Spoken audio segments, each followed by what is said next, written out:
But do you agree that the husband should be able to protect his wife on the street if she's attacked, assaulted physically? I definitely, just speaking on the analogy, like, I think, Would you protect your wife if she was assaulted on the street? how do you mean by protected? Does that mean, is running an option? No, like they begin to physically attack, you have to get involved physically to protect her from being killed by thugs. She's being killed. Would you protect your wife or not?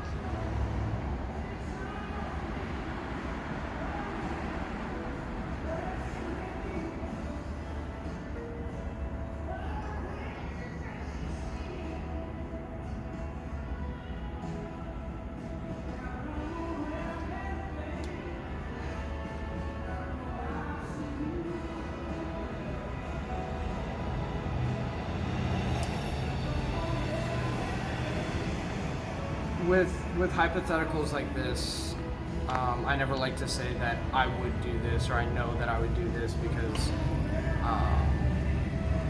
I'm saying it here just as a thought experiment, as opposed to if it were actually happening, I might have a completely different response. But I would like to think that, and this is a difficult question, like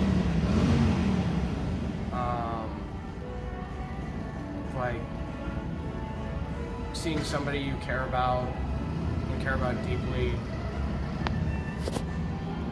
be attacked, come under physical harm, and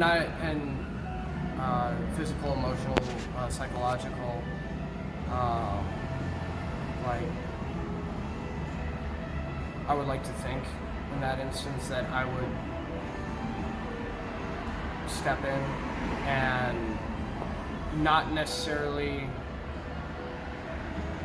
be an aggressor myself in causing any undue harm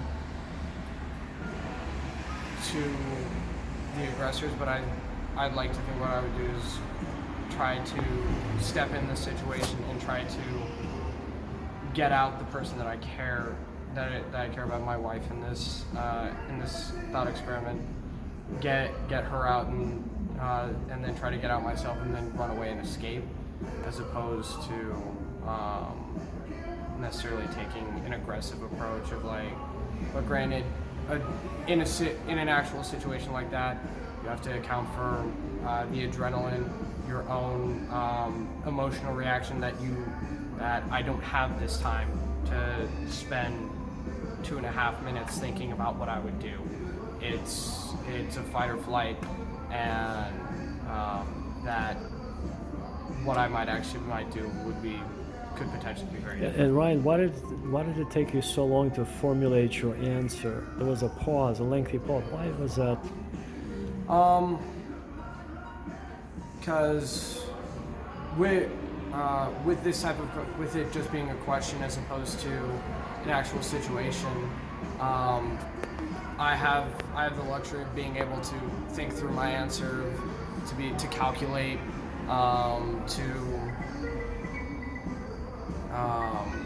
think what would I actually do, and then think also what would I like to do, and also what are the potential consequences? What might I have to do? What might the risks be?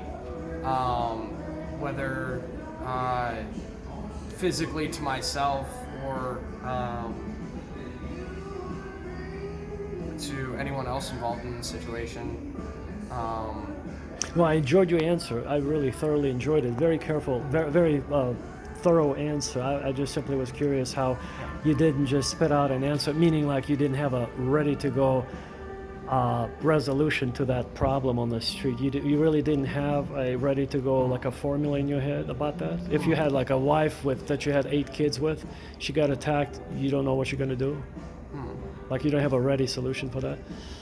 I think it helps that I am 19 and I don't have a wife nor 8 kids. Yeah. But where I have to put myself in that kind of mentality of like, okay, this ring that I'm wearing is one finger over. I got you. You have to imagine the situation for yourself. Okay, so you didn't have a ready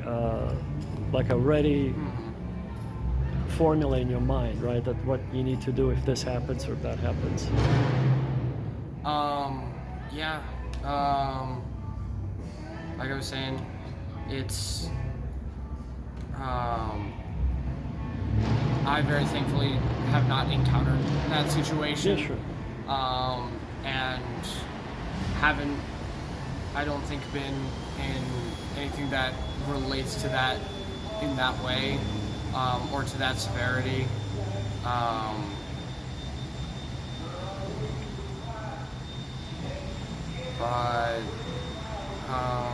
But it's just a scenario that's interesting to kind of to pick your mind on, right? Like to say, what would you do if? See, the reason why I brought this up is because this is what happens between countries, right? So you have to be prepared. This is why countries have these complex foreign policy rules. And the situation with the Donbas region in Ukraine was something that indeed was going on for about 8 years. So in other words, it was like an ongoing issue that was trying to be addressed or postponed or resolved, and it wasn't getting any resolution on its own. And so that ethnic enclave, the Russian enclave that was being attacked, was being kind of, people are saying, who's going to help us? We're losing our children, we're losing our lives. They were literally shelled from the other side, from the Ukrainian side, in their little Donbas region. And that's why supposedly the war started. Again, I wasn't there. This is from all the sources that I know. I'm getting this information myself. So now... Do you know where those sources are from? It's online. It's all online. All the sources come from online journalists. Like there's an American journalist there. His name is something like Ryan McFeeters or something like that. And he's an American journalist in the Donbas region, walking with a camera and kind of showing what's going on the ground. And then these people, they are ethnically Russian, but they are Ukrainian citizens? They're Ukrainian citizens, ethnically Russian, and the whole region of Donbas is basically that's where the highest Russian concentration is of Russian-speaking people are. So, and it's in eastern Ukraine, and so that's the whole sort of a troubled area that caused this whole military incursion or military intervention by Russia, because it could not be negotiated. So anyway, it was just an example of what happened in Ukraine. Very similar things are happening around the world, like in Somalia, in Eritrea, in Ethiopia, almost an identical carbon copy scenario. So I guess, Ryan, the question is, could these things be resolved peacefully if none of them, it seemed like none of them were resolved in a peaceful solution? What can we then do, what would be the new generation, the next generation of young people like you? What can we do as humanity, as a total collective humanity, to not have these military conflicts? Is where I'm getting at. Like, is there a formula that we could come up with and say, okay, we just can't have these people dying no matter what? Like, what can you say about that, Ryan? How could we resolve these conflicts, without people dying?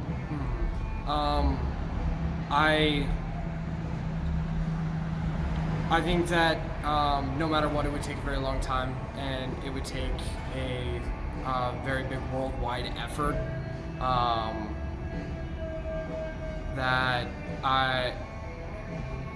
War is a terrible thing. If there was a way that everyone could snap their fingers and it would be done, and war would no longer be a thing. Because there are people that profit off of war, and that because war doesn't happen for no reason. And sometimes it is because of rivalries between between different countries or ethnic groups or a whole slew of things, but sometimes these things are monetarily motivated, and there's a lot that there are a lot of people that also, I believe, convince themselves that even though that core motivation might actually be monetary or to gain land or any slew of benefits, they convince themselves with reasons of saying it's an existential war, an existential conflict, that if we don't kill them and we don't fight them, they'll fight and kill us. When in reality, a lot of times when there's an aggressor, like there is, and there are people that are killed. There's somebody that was close to them that's standing right next to them and sees that and is like, well, I have to do something. And sometimes that comes from a place of pain, and it becomes very retaliatory. And a lot of times aggression creates more aggression that would not have been there otherwise. No, that's brilliant, Ryan. Let me ask you this: is it possible through education, just by talking about it across all across all countries, basically, for 8 billion population that we have on our planet, by communicating this message, what you just said, through dialogue, is it possible to convince the population that we, as population, as regular people, as regular citizens, we should not be allowing someone else to sort of like decide whether or not to invade this country or not? We should all be saying, no, we should resolve this through diplomacy. Can we do that? Do you think we were able to evolve to the stage one day that by having this sort of open dialogue that we would never resort to having to invade another country ever again? Will we ever arrive, or is it just we're just, as a species, we're just designed this way to kill and to sort of like invade and kill? What are your thoughts on that? I think that there are a lot of people in power that their influence is tied to constant conflict, tied to constant war, and that, like you said, it would probably have to be a global, worldwide effort. And there's some people in power that I don't think under any circumstances, out of own self-interest, would be willing to do things like this. Like, I can't imagine a program advocating peace over rivalry being approved and being taught and being active in somewhere like North Korea, that's always in a constant state of war and uses that as a tool to oppress its people. But I do think that preaching peace and saying that violence,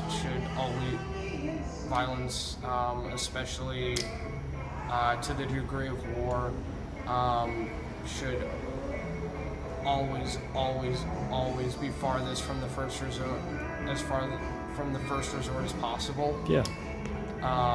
And I think, I guess the question is there a message we could telegraph to the world, to all 8 billion people, that would unite us all? Is it possible, or is it we're always going to be separate species, divided by countries, by cultures, ideologies? I do think that there is a power in our shared humanity and a connection that people can feel through that. But there's a reason I said can, because it's not always something people feel. And 8 billion is a lot. Is a lot of people. I think to change what a culture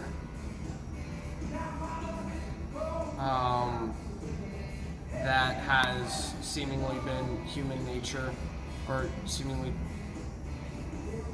of violence, of war for as long as humans have been around, when there were significantly less people.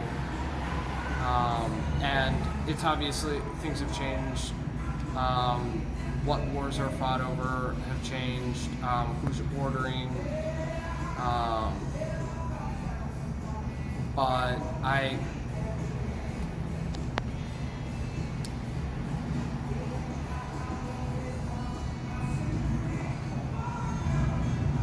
I think that I'm not sure that there is one singular message that can apply and appeal to everyone. At least not something that can be said in a sentence or even in one interview.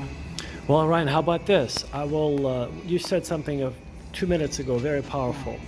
So powerful, you have no idea what you just touched upon. I'm going to go back to what you said to that point and ask you a question and another question after. So I have 2 questions for you, and I'm going to wrap this up. So take your time as long as you wish to answer, because that's a massive, massive, massive topic there. It's a simple question, but it's a it might take you half an hour to answer each one of those questions. So the first point, you mentioned North Korea, right? You said that they're being oppressed by the regime over there. Yes. Okay. Are you absolutely certain that that is the case, or is it you base your decision based on the information you got from the sources here locally in the United States of America?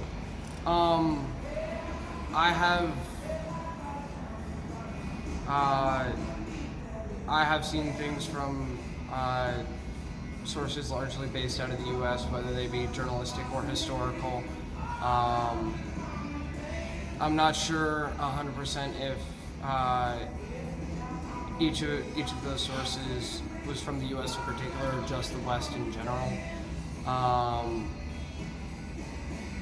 I do believe that I have seen either video or read testimony from North Korean defectors who have made it to either South Korea, the U.S., or just somewhere else. And I would say the video and the evidence that a lot of those sources provided, I would say was sufficient.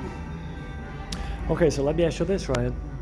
I watched myself on YouTube in 4K resolution, 30 frames per second, at least 5 to 10 these types of impromptu videos.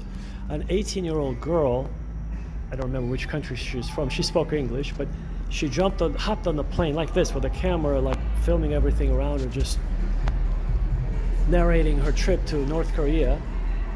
Hopped on the plane. A few hours later, she got off the plane while the camera was rolling, like the same camera I'm doing right now. Very impromptu. She's not a journalist. She's just a 18-year-old girl, and she showed where she lived, how she was treated, where she went, and what kind of services they had. So I have about 12 hours of virtual tour of North Korea myself. So I have some foundation I could speak of from their 4K resolution videos that they feel like we're talking, right? 2 human beings talking. She was talking to an audience. 5 million views she had. 18-year-old girl, 5 million views. I don't know if she did it for the views. I don't care what she did it for. I watched what she went through with a camera like this on. I did not see any oppression. I did not see any. They had beautiful tall buildings in the capital city, Pyongyang, in North Korea. She had tour guides. They all spoke English, and there was very civil. They're very, very. They were drinking tea. They was a restaurant setting. So it was very, very civilized. So I didn't see any of that. They had internet service there. Maybe it's for the tourists only. I don't know. But she showed it. So she was transmitting live from. So how do you tie that with what you just said? It doesn't match the picture with those independent people went to North Korea, filmed it at 4K resolution, described it. They were never restricted. And what you're saying now, it doesn't mash very well. Like how would you resolve that? I would Who is right is what I'm asking. Who is right? The sources you've seen, or this 18-year-old girl that just hopped on the plane and went to North Korea unrestricted, like there was nothing there. It was like regular customs, like TSA in America. There's no difference. No, like zero difference. They all spoke English to her back. And she was an American? Or? She was from a different country. She spoke English. I don't remember which country she was from, but so the point is, it was on 4K resolution. I saw it with my own eyes. I heard it in her English, that whatever English she had. But how do you connect the two to like what you're saying and what she was saying on camera? How would you connect the two? Who is right? Who is wrong? I didn't see any oppression. I did not see any communist. I saw a beautiful country with very, very kind people, very disciplined people. Remember, the less you have, the more disciplined you are. The more you have, the more willy-nilly you become. It's kind of disorganized and without a plan of action. So they're very focused. The more focused, that's the only difference than people in America. The North Koreans are much more focused, very polite, very kind. They like ballet. This girl went to a ballet. They have this national kind of a symphony there. They sing these beautiful Korean songs in Korean. So it's beautiful, beautiful, beautiful culture, beautiful people. I mean, it's no different than Seoul, South Korea. They're just North Korea. They're just one country. So, but how do you resolve that, Ryan? That's the million-dollar question. Who is right? Who is wrong there? Did you watch propaganda, or did she push propaganda on me? So who was bamboozled? Who was deceived, me or you? In your opinion? Because I shared with you everything I said. I have 12 hours watching the 4K resolution videos. People just hopping on the plane going there. I haven't seen that video. I highly suggest you do that. You would enjoy it because you'll see it's authentic. Yeah. Like two people like we're talking right now, right? It's unrehearsed. She just hopped on the plane. Boom, she's in North Korea a few hours later, and she's walking down the street. Beautiful skyscrapers there. They have Mercedes-Benz. Actually, when you watch her video, Mercedes-Benz parked on their streets. They actually have millionaires there. Did you know that? I did not. They have Mercedes-Benz parked. They have nice, decent, similar cars like here we have parked. But they have expensive cars. They have expensive restaurants. They have average restaurants. They have average cars. My point is, from what I watched, is no different than in America. Just different in terms of it's not as developed, but it's very similar to here. I was walking around, they have electricity, they have Wi-Fi. So I don't know where you got your information, but what I watched was on YouTube for free. From people like 18-year-old girl, she's got red hair, she hopped on a plane, you could recognize, you'll see it. She has 5 million views. You just type in trip to Korea, you'll see her. She speaks English. So Ryan, this is a difficult question. Do you see where I'm headed with this? It's almost like it depends on the zip code where you live. It depends who programmed you to think a certain way. Example, this is much more important question. Similar to North Korea, but very important, very important. And I know you have the answer for me. Who is George Washington to you? Was he a hero or was he a traitor? To you personally. The first president of the U.S. Who was he to you? I think that that begs an interesting question, and that question is really about perspective. Zip code, huh? And there's things with Washington where I think he was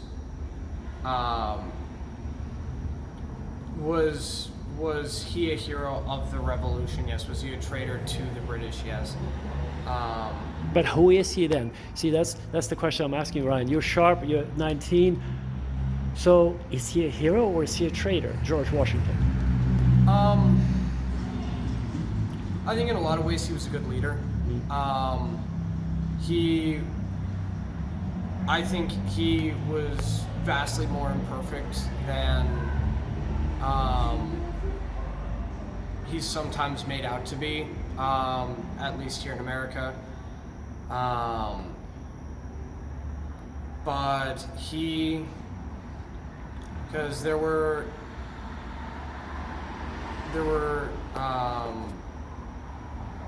issues where people write off his actions as being as just like the historical context and the purview of the time he was in. But I still think that it's fair to look at that and then go, okay, yes, that was a reality of the time, but even based off of his own principles and the principles outlined in a lot of early American founding documents, it went against, some of its actions went against those, and I think that was a common thing at the time, and I think that that's important to recognize that. Well, let me rephrase my question, though. Let me rephrase my question. Make it a little bit easier, Ryan, because that's a tough question to answer. But let me rephrase it, help you out just a little bit. So, we are in North America. You were born and raised. You have a U.S. passport. I actually do not have. Well, I mean, you're a U.S. citizen, yeah. But the point is, what if you were born in the United Kingdom? If we were standing right now in London, I was born in London. You were born in London. We were both, let's say, British citizens who spoke British English. And I asked you the same question. What would you tell me? He would be a traitor, wouldn't he? To us, British, because he betrayed us and he caused this colony that we had, very profitable colony, it became a runaway colony and a rebellious bunch, that he would be a traitor. He should be hanged. Quartered and then hanged. That one is... That's what they say over there. I'm just helping you out. That's the opinion about George Washington in England, is he's a traitor to the British. They don't view him as a hero because he betrayed them. I don't think that... I find it hard to believe that everyone in England necessarily thinks that he's a traitor. If you're British, he's a traitor to the British people, because it's that unit. Remember, I asked you a question about a husband and wife situation. Would you protect her or not? It's a unit. It's like one. You can't just say, oh, thugs are attacking you, now you're on your own, I'm going to run away. No, it's your wife. You got to protect her. So British Empire, they had a colony called North America, 13 colonies. And then all of a sudden, George Washington caused some problems. So they sent in the troops, the British troops. So he was an enemy of the British crown. How could he be a hero to them? He cannot be. He caused the rebellion, right? Yes. Or am I not right? Was he a traitor to the British Crown? Yes. Plain and simple. Thank you. But was he... I don't know if I can necessarily say that he was a traitor to the British people, in that seeing how the UK and England, Britain, Scotland, Wales, Northern Ireland, just to name them all, get them all in there, in the ways that they have changed and the ways that they have been influenced by what became the United States and what came out of a lot of those founding principles, and how they have positively benefited people over there, and how at times they've been ahead in terms of historically acting on those principles and changing for the better. Like they banned slavery. I believe it was I know it was a couple decades before the Civil War was fought. So while he was a traitor militarily to the British Crown, I don't think I can say that he was a traitor to the British people. Okay, let me rephrase that then. In that case, you have a best friend, you have a wife, you have a couple of kids with your wife, and then you notice that your best friend is coming to your house, suddenly not to visit with you, but his interests are elsewhere. He's talking to your wife more and more. And then you realize the more you notice this, that it's developing, evolving somewhere. And you decide to set up a video camera and you catch him. Actually, your wife is having an affair with your best friend. So suddenly your best friend is no longer your best friend, correct? Or is he still your best friend? It's okay what they're doing in the behind the closed doors.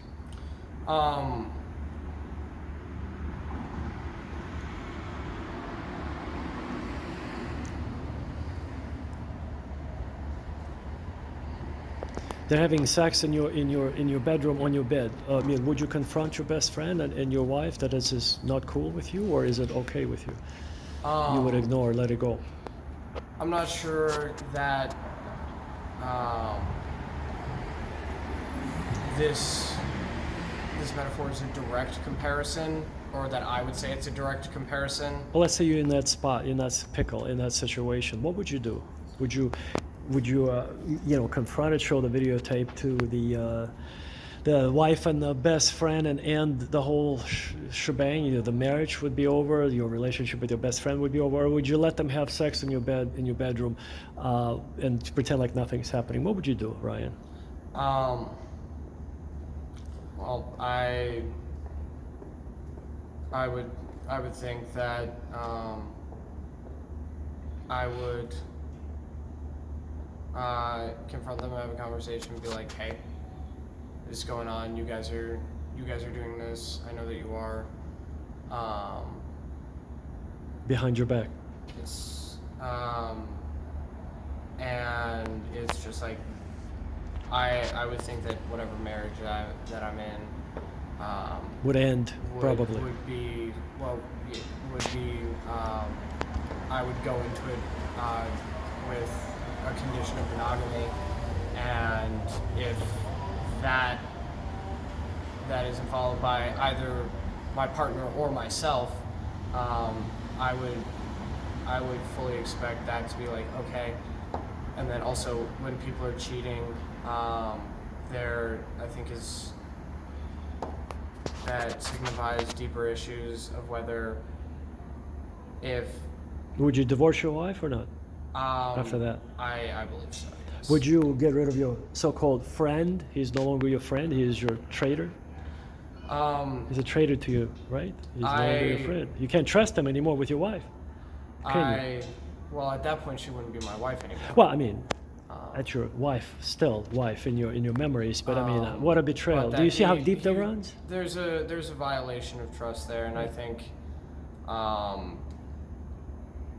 there might be a conversation to get some closure, but I think that it would be a situation where it's just like, you violated my trust. I can't trust you. You did this knowing that it would hurt me, and that. But do you see the analogy with George Washington and your best friend who has violated your wife? It's kind of like a similar. In this situation, I would be the UK, and George Washington would be the best friend. The colonies would be the wife. Deep, deep wounds in your heart. It's like a dagger. You were stabbed not in your back, but in your heart, and then you got twisted all over. And then the worst part, Ryan. This is not the worst part. The worst part is that your best friend, your former best friend, the person who betrayed you, he runs off with your wife, and they live somewhere far away where you live, and they have a beautiful, supposedly, life. And then they, from far away, they say, got you, you can't do anything to us. You see, like from far away, they hurl insults at you, saying they got you, you've been stupid, you should have been paying closer attention to your wife, like this. And then, so in other words, they're trying to even hurt you. That's what Washington did back to the crown. You see that with those, all those comments and all. So in other words, there is no. It's like I mean, if you're gonna go, just go. But why would you want to run off with him? So not only did he hurt you, he took your wife, and then they moved somewhere else and made a bunch of babies somewhere else with your wife. That's like triple wound. Do you feel the pain here? Yeah. I think to continue using this metaphor. Yeah. Of where I being Great Britain, the UK in this situation, I think that it's important to look at my own failings and then what some people consider abuses of America at the time and the colonies, and a period of salutary neglect, and then using them to get what I wanted for myself without taking into account their opinions on anything, and without giving them a fair say, or really any say, and to, in certain cases, be an aggressor. I think that definitely changes things. Of like, it was a toxic marriage on both sides, and that A divorce is in order, meaning it was the best thing that could have happened, right? Divorce, it kind of put things in their place where they belong, meaning it wouldn't have never worked out, probably, right? It was a problematic relationship in the first place. Is that what you're saying? Yes. Yeah, I agree with you 100%. But Ryan, here's the kicker. Are you ready for the kicker? This will blow your mind. This will blow your mind. Now imagine where I'm leading with all these questions is not to make this sort of a complicated conversation, but on the contrary, to come up with a solution. The solution is, this is why we have these conflicts and wars. Like he said, she said, I'm on this zip code, you're on that zip code, right? I'm on this side of the river, you're on this side. So we're separated by the river, we're separated by these nonsensical differences. How can we get together and never have to go through these tumultuous times, through these hurtful times, through these divorces, wars, and assassinations, and betrayals? And there's got to be a way. The only way, Ryan, I'm going to actually give away my own version of what I think might, and let you build upon it. I really think we need to get over all of our differences and work together as a one humanity, one totality of humanity, like one species, one race of human beings on two legs, who are trying to raise children, who not trying to kill anybody, but it's just like something has to unite us. And for 2,000 years, Christianity was that sort of a building block, the glue that held us together. I believe we need to go back to that, or have something just as good or just as powerful. There's nothing else that will bring us together, is what I'm saying. We have to have that idea. We have to have that religion. We have to have something, at least this idea into, let's have peaceful coexistence. If we don't have that, Ryan, it will go on and on and on and on like this. So what are your thoughts on that, building upon that idea that something has to unite us really strongly? Another question, or I have a question to that. Do you believe that it has to be religion as that uniter, or? Could be anything, but because we had a powerful super glue called Christianity for over we have 2.2 billion Christians in the world today. 1.2, there are 800 million Catholics, and the rest are Eastern Orthodox and then non-denominational. And there are approximately 1.1 billion Muslims in the world. So religion has a very, very powerful, it's a super glue that holds people together.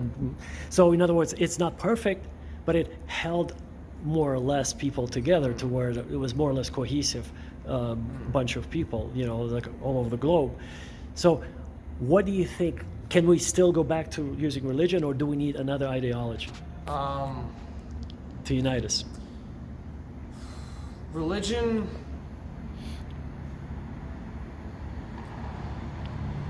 as much as it has been a uniting force in a lot of things, in that you can say Christianity has been around for 2,000 years. Islam, I believe, closer to 1,500. Judaism, thousands before that. And thing is, during all that time, there's still been conflict. There's still been war. There's still been the suffering, and then not only between over religious conflicts, but between people of the same faith. So I would say I'm not confident that there is a singular faith that everyone could be united under out of 8 billion people. Like, I think that's just how free will works, and that I think like, I'm personally religious, but I have a lot of people very close to me that aren't, or that have a different religious background. And Are you Catholic by any chance? I am, yes. I wouldn't for the life of me force that on anyone else, nor would I want nor do I think that would be beneficial for anybody. I think that if people are going to believe something, they have to choose it for themselves. And I'm not sure, and I think there's thousands of years of human history, countless organized religions that have throughout human history, and there's always people who there hasn't been a single one of them that has been that wholly uniting fact, that has been wholly uniting to the entire populace of the world. You know, Ryan, the reason why we're talking is such a wonderful, because you are 19. You are the future of this planet. And we just struck up a conversation just a few minutes ago, and I noticed how sharp your mind is. This is why I asked you to, if you'd be willing to, because this is communication to other people, so they'll see this is the future of all human communication. It will be like this. There's nothing. There's no more newspapers. There's no more radio. This is it. This is on YouTube. This is on any other social media. This is Zoom, YouTube. This is the future. This is vitally important to have this conversation. To support what you just said about your faith, my faith. My wife, she befriended a few years ago. She befriended a Muslim woman, our neighbor.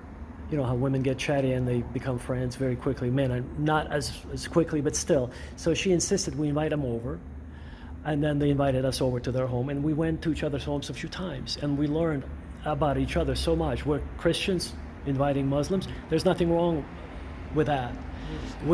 I've learned that actually Muslims, and they're just as wonderful family as we are, they just happen to be Muslim. We happen to be Christian. We have to get past these imaginary borders. Oh, we can't do that. Well, how could we invite them? No.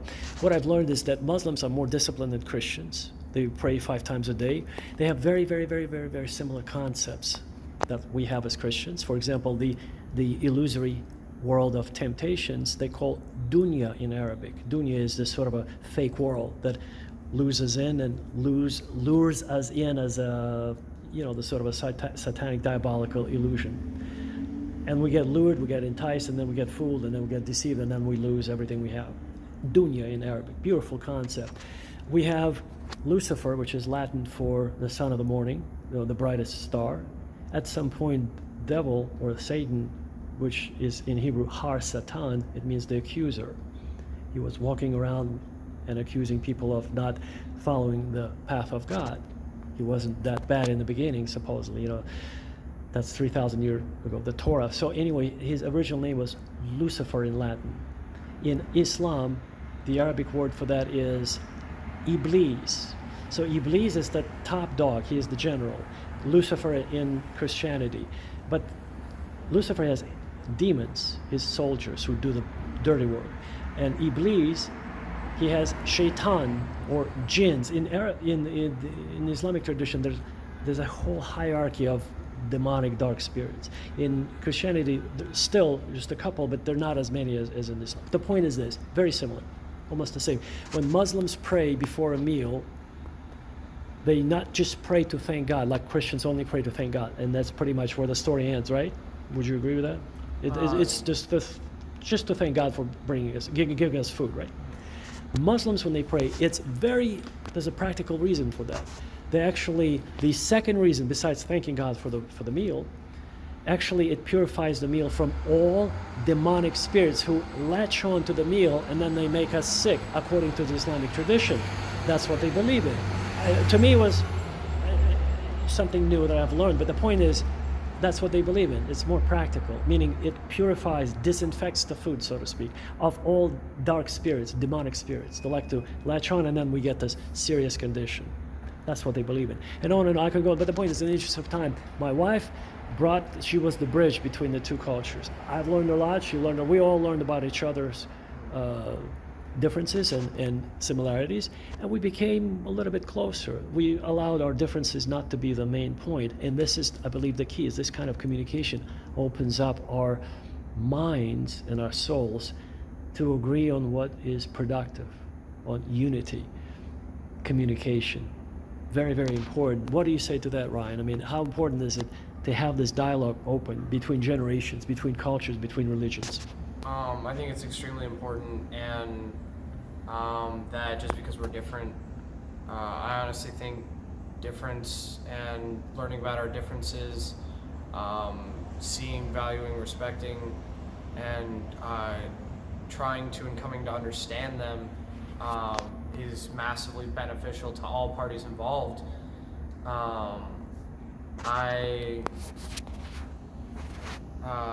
Like I said, I've got people around me that are from other backgrounds. Like I've been fortunate enough, like back in high school, I took a world religions course, and it far be it from me to say that I'm totally and wholly familiar with frankly any religion, including Catholicism. Like there's things of it where I could certainly be more knowledgeable, and because I think that there's a wealth of knowledge, of history, of thought, philosophy, of debate throughout any and all religions, and I think that it's important to acknowledge the similarities of what's being preached and the common message with a lot of things of treating people well, and that one of my biggest takeaways with things is that humans are imperfect. We can never be perfect. That's just the reality of the situation. I think hearing that can be disheartening, but the way that I choose to look at it is not ever being able to be perfect means that we as humans can infinitely improve upon ourselves, that there's always room for improvement, that there's always work to be done on ourselves. And I think that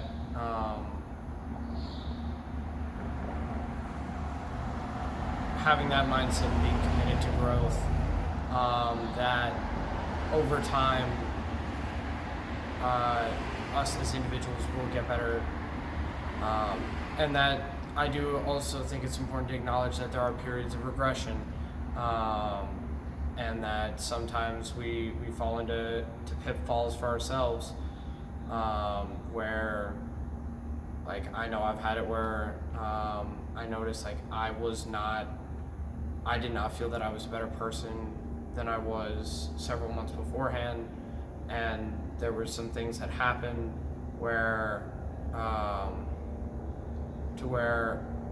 I had to go through some things to be able to go, okay, here's where I needed to grow, and then sometimes we have to regress, we have to fall back down and climb back up again to remember how we climbed up in the first place and to remember how we grew and to reinforce that.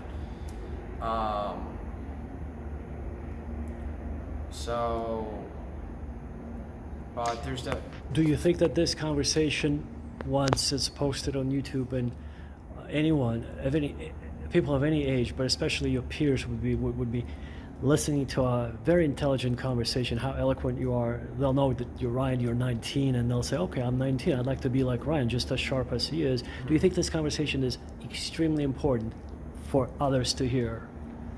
I think it is very important. Do you? I think that I think that hearing people out, I think that learning these things, I think that introducing yourself to more and pushing yourself to think and be a critical thinker is very important. And just to quickly touch on that point of like the being like Ryan, or like people potentially wanting to be like me, just like I am me, and I am me for 19 years worth of reasons, and I have a background that no one else has, and I am my own unique person for that reason. And there are things that are special about me there, or that set me aside. Like and I would more say of take what you can, but be a better version of yourself. Don't try to be a me, because while I think that for the vast majority of things, for traits, experience, for loose experiences, that over however much human history there's been, and how many billions of people are alive just now, that there are very few things that are individually unique.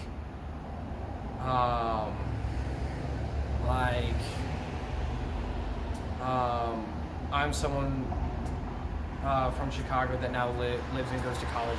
I'm far from the first person to do that, but like that itself does not make me unique. What makes me unique is that combined with all of the other shared experiences that I might have with other people. Sorry, to clarify, it is the collection of those common experiences in its own unique order that I have experienced them, and that everyone experiences them, that individualizes us, I believe. And that makes perfect sense. So you're from Chicago originally? Yes. So Ryan, you see the biblical beautiful saying from the book of Psalms, as iron sharpens iron, so one man sharpens another, right? So in concluding this conversation, just to summarize everything, like to have a summary, which I'll do like in 20 seconds, everything that we just discussed. So the most important question of all, why do we have so many wars today, so many military conflicts? At this point, at the time of this recording, we have 43 active violent military conflicts in the world today. Did you know that? The exact number, no. But people only know Ukraine and maybe Palestine or Iran, right? But they don't know 43. What 43? They're just not being covered by Western media. Yeah. But if you, Africa is on fire right now. Africa is burning up, just like Ukraine. Nobody talks about it. They mentioned briefly Sudan. Anyway. So why do we have wars? The short answer is because there are certain interest groups in D.C. who profit immensely from every military conflict, and they close their eyes. Somehow they sleep at night, knowing that people are being killed across the pond in Africa, all over the world. And this is what John Perkins talks about in his book, Confessions of an Economic Hitman. He was the guy that was sent out to prepare the foundation to hook the countries economically, financially. They couldn't repay, and then, well, you got to pay somehow. It's slightly different that he wasn't exactly the political lobbyist who caused the conflict, like in Ukraine, slightly. He was a version of that. He was a softer version of that, John Perkins. But the others, there are hundreds and hundreds and hundreds and hundreds of so-called political lobby firms in D.C. That's why they're called Beltway bandits, because Beltway is the I-495 that resembles a loop or beltway in D.C., and they live around in suburbia like Maryland, Virginia. Nobody lives in downtown, they live in suburbia. So that's why they're called Beltway bandits, because there's hundreds and hundreds and hundreds. They get millions and millions and millions of dollars in blood money. There's this concept of blood diamonds, because blood diamonds are derived from sources that people were paid pennies, and diamonds were worth millions of dollars, and it's a form of exploitation, similar with the blood money. For you cause a conflict, you enrich yourself, you can send your kids to school, your grandkids have it, but 500,000 Ukrainian soldiers have died for no reason at all. See, they create these ideas that this is a good war, this is a bad war, and you take sides, you're lost. Once you get hooked in this dichotomy like this, is Ukraine is good, Russia is bad. Well, it depends on the zip code. Remember, George Washington is a hero to America, to 99% of Americans who are not who went to an American school, who were educated in America. But George Washington, at the same time, the same person is a traitor to the British people, because that's what they were taught in their schools. You betrayed. So it depends on the side of the conflict. But what John Perkins really points out in his book, and all of his 3 books, he wrote 11 books at the time of when I last interviewed him. 11 books, and the last one is touching the Jaguar, about this sort of a spiritual epiphany that he got, that he describes how he realized that he was doing the wrong things in life. And he turned sides. He said, no, I'm not going to be doing this anymore. I can't. Even though he was flying first class, he was doing all kinds of things he describes in the books, the luxury hotels, the meals, that are all the entertainment, all the women and stuff like that, the booze. There's an emptiness to it compared to, especially when you look at how he got there, or exactly. He was recruited by his family member that worked for the NSA. He said, John, you'll be really good at this. And he wasn't told that he was going to be getting countries bankrupt financially. He was said, you're going to be promoting you will be stimulating their economies. And he's an economics major. He said, oh yeah, I would love that. So in other words, people are bamboozled, deceived by the system, by the people. There are only just a few hundred people who really. By the time that they realize what they're doing, they're already in it, and they're receiving all these benefits. That's John Perkins. It's a much harder thing to be like. It's much easier to be like, oh no, I wouldn't do this, when you're not receiving any of the benefits, when you're not. Like I'd imagine he and other people are financially reliant on it. Yeah. And Ryan, he got out of it. He wrote books, so he kind of, in a way, he redeemed himself. And these types of conversations, this is the future. This is how the human race will be communicating like that. This is the truth. This is the grassroots journalism, if you will. I'm not a journalist at all. I'm just saying I'm just a guy on the street. You're a guy on the street. We're just talking. We're seeking out the truth, and the truth is found between the two people. Even if you were not Catholic, and even if I wasn't Christian, we would still be able to find the truth. And the truth is, as long as we basically find some commonality and unite all people, regardless of their religion. At this point, I mentioned my wife befriended a Muslim woman, and we invited them to our home. And it was a lovely family, beautiful, beautiful family. By the way, they went back to Yugoslavia. The reason was because in the American school system, the 2 kids, they had a boy and a girl, they were so being brainwashed or indoctrinated against their belief system about the transgender, about other things, that they disagreed. According to the Muslim tradition, it's unacceptable. So they decided to pack their bags and go back to Yugoslavia, even though they came to America as refugees because there was a war. And by the way, at that time, the war in Yugoslavia in 1998-99 was what Ukraine is today. Summarize it, for 78 days straight, the American pilots were bombing the city of Belgrade and all across Yugoslavia. Because Joe Biden gave the order. He wasn't the president at that time. He was that snake that was, inciting that war. You could find a 57-second long video on YouTube. You just type in Joe Biden on Yugoslavia. It's a video posted by some Yugoslavian man in Bosnia, where Joe Biden talks at the camera, looks at it, and says, "I told him to bomb the Belgrade. I told him to kill all those people." Somehow, and it says right there, Senator Joe Biden on this little plaque. In other words, when you connect all the dots, it's a dark picture. And to get out of it, so this family went back to Yugoslavia because they couldn't accept the. Was it still Yugoslavia at the time? Had it been Bosnia? It was Bosnia? Bosnia Herzegovina, but old-fashioned way I call it Yugoslavia because my memories were it was still Yugoslavia. But another fact that nobody knows about, but you can dig deeper, you will find out the American pilots have dropped something like 10 500-pound concrete penetrating bombs onto a Chinese embassy in Belgrade, killing everyone, incinerating.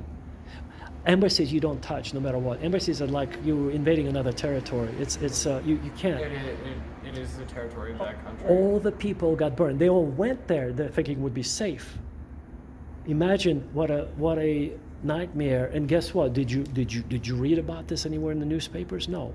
This information got leaked just recently by a journalist who was covering that. Bill Clinton went to China, and he was profusely apologizing, kissing their boots so that they wouldn't start the war, because there was a declaration of war in China, because all of their people were killed in their embassy. They were like, people were hiding there because it was the only safe place, one of very few safe places in Belgrade, got killed. So, see, this kind of behavior of carpet bombing, of killing everyone, of just me, let me just get the money out of this and we worry about tomorrow, is no longer acceptable.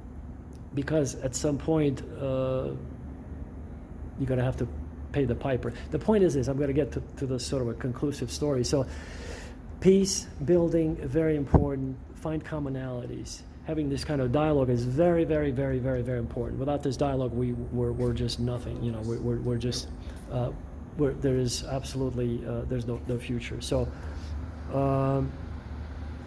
the family, you mentioned your hypothetical wife. The reason I brought this up, Ryan, and this is for this video, for the benefit of those who will be listening, for many, many, many, many generations, forever. I mean, since the time immemorial, since day one, since the day of Adam until just about 20 years ago, all men were taught, if anybody touches your sister, your mother, your wife, you kill that bastard. It's just the way it is. In every country in the world. It doesn't make any difference. You could be in Iran, you could be in Iraq, you could be in Russia, you could be in Bosnia, you could be in America, everywhere. If anybody looks at your wife the wrong way, you punch him in the face, break his entire jaw, take him to the hospital, take him to the cemetery. It doesn't make any difference. You have to protect your wife's honor and your family's honor. That's how I was brought up. That's how my father was brought up. That's how everybody was brought up until about 20 years ago. That changed, meaning nobody was saying these things because it was not politically correct. And so we have a generation of people that haven't been brought up on those values. I'm sharing this with you for your benefit, for the benefit of those who will be listening.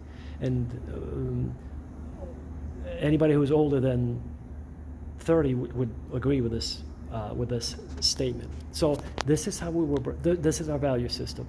Anybody touches my sister, my wife, my mother, he has to go. Like you have to decapitate him. You have to kill him. You have to break his jaw at the very least. Especially if he touched your wife, like physically assaulted her. You have to send him to a hospital instantly, without even thinking, Brian. Like it's like an instinct built into us, like a dog, German Shepherd. If a German Shepherd that's perfectly trained, and you as the head of the household, you leave for business, and your wife is there with your 2 kids, the German Shepherd is trained to be your substitute. This German Shepherd dog will kill anyone who will do any harm to your wife, right? Similar, this is our role as men, as heads of the household, and that's biblical. It's from the there's like 147 verses in the Bible. The point is, this kind of value system was taught from father to son, from nonstop, from day since 20 years ago, 20 maybe 5 years ago.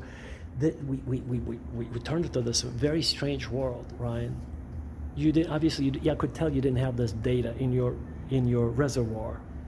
If you did, you would just immediately spit it out. Sam, I would just disintegrate this, this person who offended my wife. When I didn't hear it, and you paused, I wasn't like shocked and said, "Oh my God, he does." No. I was tragically realizing the fact that you were deprived of this information, right? This vacuum in you. And now you know. You see, you'll never forget this conversation for as long as you live, because I gave you this sort of the wisdom of thousands and thousands and thousands and thousands of years. Now, I told you this is how I was brought up. If my wife was ever attacked, I would do what I just told you.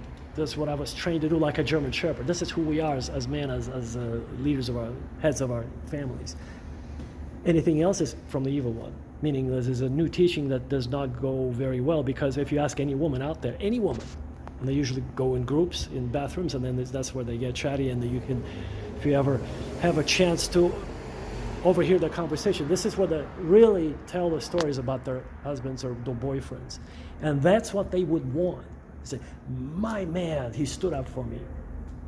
Instead of saying, I couldn't believe he was just standing there and thinking what to do. You see, this is what women talk about in bathrooms in these groups. My man stood up for me. He completely dismantled that guy who even looked at me the wrong way. And she feels protected. That's how they are wired, you see.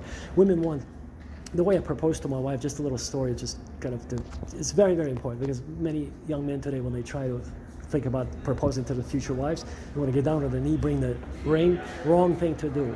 That proposing on one knee and then doing a little, even hiding the ring in a loaf of bread, you can't do that, because she might break her tooth if she bites in the tooth. You know how it's a custom these days. They sometimes hide the engagement ring inside like a cookie or a loaf of bread. She could break her tooth, and then she will never like you after that, with a broken tooth. So then that was created, that little symbolic kneeling on the ground was created by none other than the richest gold mining operation from the United Kingdom. It's called De Beers. They're headquartered in London, but they operate in South Africa, in Johannesburg, Pretoria, many other places around. They're monopoly. At some point, they were controlling 95% of all gold mining, or all gold in the world. At this point, they control 85% of all gold supply in the world. It's mind-boggling how profit-centered they are. So they paid some consultants $5 million, and they created the sort of kneeling down on your knee and saying, "Honey, will you be my wife?" It's a myth.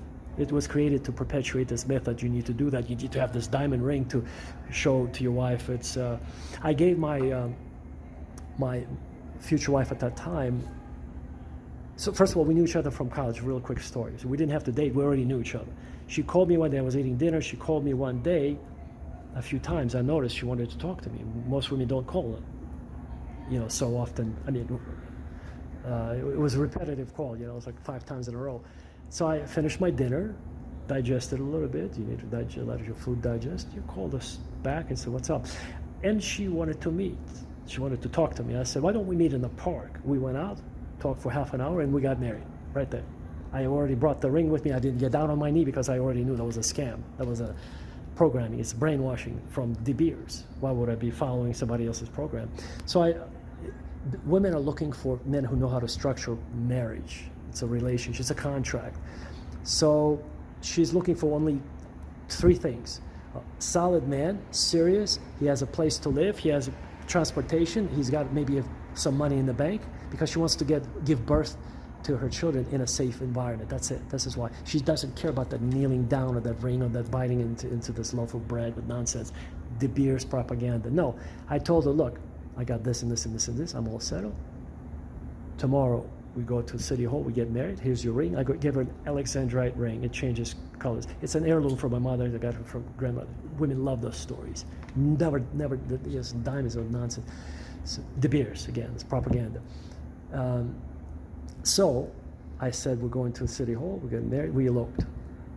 But that's what she wanted, because she was in a tough relationship. She never said that, but I could read between the lines. She called me because she was trying to get out of that relationship. That's what women, that's how they operate. They're going from man to man to man to man until they can finally marry, where it's solid, stable. That's all they want, is stability. They don't want this sort of up and down is uncertain.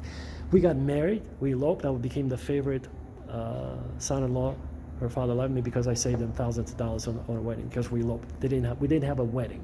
So we killed multiple birds with one stone, and we did it very quickly. Oh, by the way, the next day she moved in with me, so that I fulfilled my promise. The point is, that's how it's done. This is how you form a marriage, you talk to a woman and say, okay, I have this and this and this. I like it. You move in with me. Let's get married tomorrow. Move in with me the day after. Done deal. We shook hands.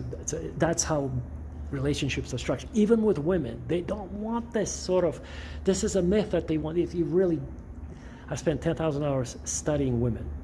10,000 hours, that's 12 years. Consistently, like a VCR, programming a VCR, you may not know what a VCR is, like programming a most sophisticated piece of equipment. I studied the mind of women. Remember connecting the two hemispheres? Now, I'm going to talk in my, it's the super efficient brain that understands another human being. Women operate very differently. And so they want stability, Ryan. They don't want this, you take her out for a nice dinner, but after maybe, you have to build up, of course, we knew each other from college. The point is, after you take her out, it's not kneeling down, it's not this, it's stability, efficiency. That's what they're looking for. Is he stable or not? So that's how marriages are formed. I noticed when you paused there for a few seconds there about, when I posed the question about protecting your hypothetical wife, I realized you didn't have that data. But that's how, from father to son, from generation to generation, this is how what we're trained to do in a situation like that. Confrontation on the street, you protect your woman no matter what. Even if you get killed, you lose your life, but you protect your honor, her honor is protected. And you take out the guy, you get killed yourself. You lose your life for your wife. Beautiful way to die. That's what we've been trained to do, my generation. But 25 years ago, it was stopped. In America, at least. In other countries, it still goes on. They still think that way. But in America, it was stopped. It's a different reality. And so, but that's why this conversation will be so important for all the people listening. All the people will be listening to this, right? And they'll be benefiting from this. So they get to kind of reconstruct the world based on maybe the old value system, something like that. So, Ryan, this is another very, very last thing I'm going to mention, hugely important. Most young men and women today they're not raised in a dual parent household. They're raised by a single mother usually. That's why it's a sensitive topic. I had to ask you like this carefully. And what that does, it traumatizes the people today to the nth degree, to the core. In other words, they're not the same as 50 years ago when they had both mother and father raising them. It is partially this is why this value system is not being passed on from generation to generation. It stopped 25 years ago, maybe 30 years ago, you see. So how do we resolve this? It's just, in my opinion, as big of a problem as the war in the world, meaning all these wars that are being fought. It's a huge problem. Single family households, where there's just a single mother raising the kids, huge problem. There has to be a father and a mother raising the kids. And the fact that, I just don't like you anymore, let's get a divorce, and what about the kids? Who cares? See, that kind of attitude, lackadaisical attitude, it's not appropriate. It causes all these problems in the world today. So I believe this conversation is so vitally important for people to hear, to perhaps maybe try to avoid these mistakes, errors, learn from this conversation, and work towards a beautiful, beautiful, cohesive world where we would live one day. I truly hope we can, because our thoughts are material and we create our own reality. And if you and I and other people, like-minded people, will join together like this, digitally online, and we'll replicate our thoughts, things of beauty, cohesiveness, cooperation, peace, that's what we're going to have. We're not going to be dealing with nonsense. We're not going to be bickering. We're not going to be creating any argumentative situations or violent situations.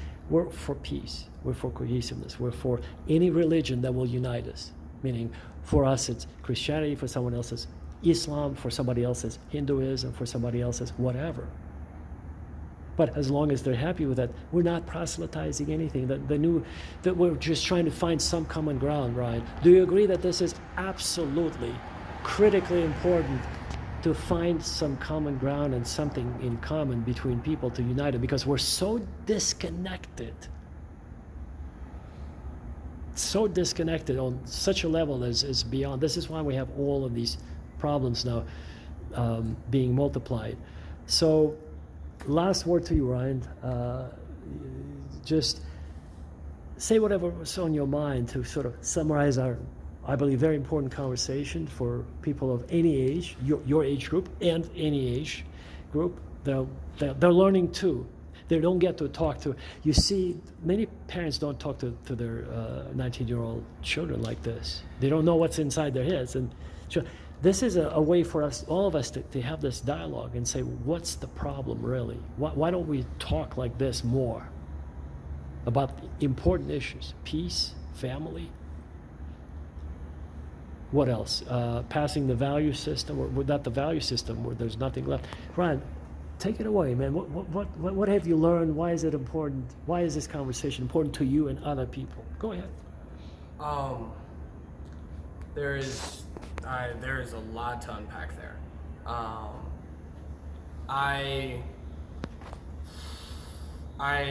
think that it's important for me to first acknowledge that, like, I am an older brother. I do have a younger sister who there have been instances where I felt called to be overprotective, or to protect, to be this almost attack dog, and I saw and I talked to her about this, and it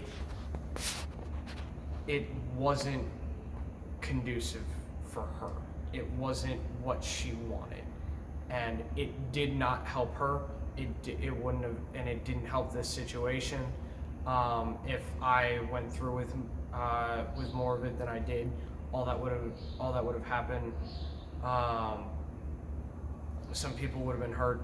I would have been in much deeper trouble and couldn't have been there to help support my sister through this. Through things like this, and I'm much more a believer in support as opposed to protection, and that there is that one example, and like the thing is, in that one example, I'm not always going to be walking down the street with somebody, and I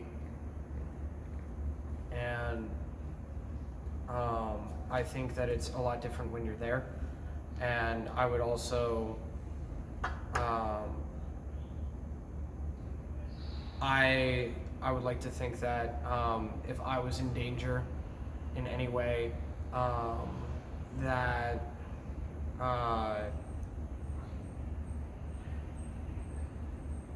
if the roles were reversed, if I was in danger and I needed my wife's help, that she would help me as opposed to you being her sole protector. Yeah. And I think these things, my view of things, I think things can and should work more as a partnership, and I am and that there's things with these things where it's just like I'm friends with a lot of women platonically, and that there's some situations where it's just like if like they got harassed by some random guy, that if their boyfriend was there, that doing anything to that guy, like, it focuses on the aggressor as opposed to being a support system for the victim. And I think that does a lot more to help people, and that I think that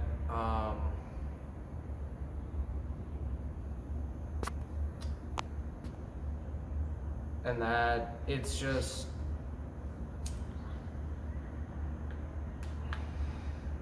I think there is still a societal perception of this that while I won't say it, I don't think it necessarily ended 25, 30 years ago. I just think that other schools of thought have stepped into the arena, and can you describe those other schools of thought? Like, how would you describe them? How are they different from being a protector or a sole provider, that can potentially put